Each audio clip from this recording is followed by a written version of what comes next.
Yvon Gattaz, bonjour. Bonjour. Donc vous êtes une figure de l'entrepreneuriat. Vous avez créé Radial, qui est devenu depuis un groupe multinational. Vous étiez président du CNBF, devenu aujourd'hui MEDEF. Et vous venez de publier un ouvrage, Création d'entreprise, la double révolution. Pourquoi avoir écrit cet ouvrage? Quel est le message? Écoutez, c'est un nouveau livre publié chez mes amis Erol et qui, je pense, aura beaucoup de succès car c'est un sujet d'actualité profonde. C'est la création d'entreprises et les conséquences de ces créations d'entreprises. Or, ce livre affiche une maxime importante: la multiplication des emplois passera par la multiplication des employeurs. Il faut donc créer des employeurs. Avant de créer des emplois, il faut créer des employeurs. Alors, ce livre est une double révolution. Première révolution, c'était le nombre d'entreprises où nous étions très en retard en France pendant 40 ans. Et puis, brutalement, vers les années 2000, 2003, ça a explosé. On appelle ça dans le livre le miracle du jardinier. Et puis, si nous avons gagné cette première révolution du nombre d'entreprises créées, où nous dépassons 400 000 maintenant de véritables entreprises nouvelles, en revanche, nous avons perdu la deuxième bataille, qui est celle de la taille des entreprises créées. Nous créons nos entreprises naines, qui restent naines, alors qu'il faudrait des entreprises de croissance. Alors, la révélation de ce livre, c'est le théorème Yvon Gattaz, sans modestie excessive, qui dit que le taux de croissance des nouvelles entreprises est fonction du niveau d'instruction du créateur. En un mot, plus le créateur a de l'instruction ou des diplômes ou a fait de l'enseignement supérieur, plus il a des chances de créer une entreprise de croissance, et moins on est diplômé, plus on a des chances de créer une entreprise qui reste avec peu ou pas de salariés. Vous voyez, c'est important.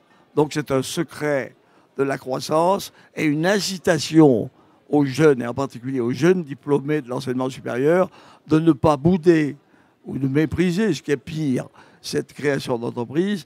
Aujourd'hui, c'est réhabilité. Ce sont des aventuriers, c'est vrai, mais des aventuriers honorables. Alors, c'est vrai que vous mettez le doigt sur un problème français, même si on a beaucoup, on n'a pas que des problèmes en France, bien évidemment, mais le pari du développement, on l'a un peu raté au niveau des entreprises. Il y a des belles réussites, mais il y a tellement d'entreprises qui naissent et qui ne se développent pas, qui naissent sans salariés et qui n'embaucheront jamais.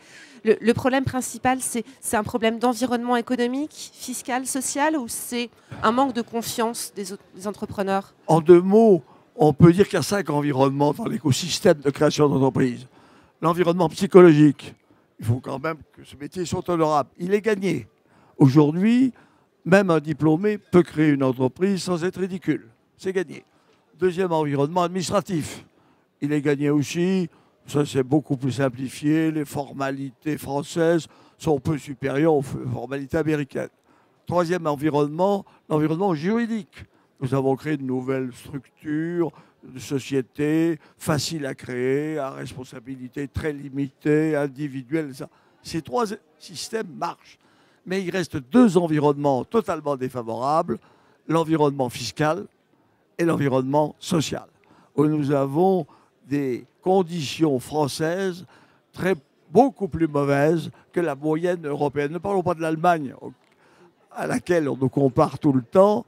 Si on se compare simplement à la moyenne européenne, qui serait honorable, eh bien, nous sommes très perdus, très loin de cette moyenne, et dans le domaine fiscal, et dans le domaine social. Et ça, c'est un barrage important pour des jeunes diplômés qui réfléchissent avant de créer, ce qui est normal. Alors à la fin de votre ouvrage, vous faites témoigner 13 entrepreneurs, des entrepreneurs bien connus. Il y a Xavier Niel, Mohamed Altrad, Louis Leduf, il y en a donc beaucoup d'autres. Quel est le point commun de ces entrepreneurs qui ont réussi le pari de la croissance? Est-ce que c'est une personnalité hors du commun? Est-ce que c'est leur concept qui fait que? C'est ni un concept, ni une démarche intellectuelle. C'est une spontanéité.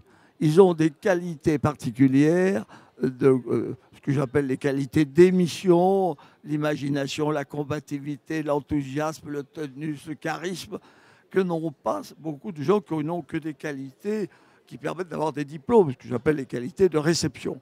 Et tous les 13 ont ces mêmes qualités d'émission, ce même enthousiasme, ce même flair, ce même instinct, ce même impétus, comme ils disent eux-mêmes, c'est-à-dire un appétit pour créer, un désir de créer, une ambition de créer, et une ambition qui s'est révélée raisonnable, parce que souvent, elle a réussi. Ce sera le mot de la fin. Merci beaucoup, Yvon Gattaz.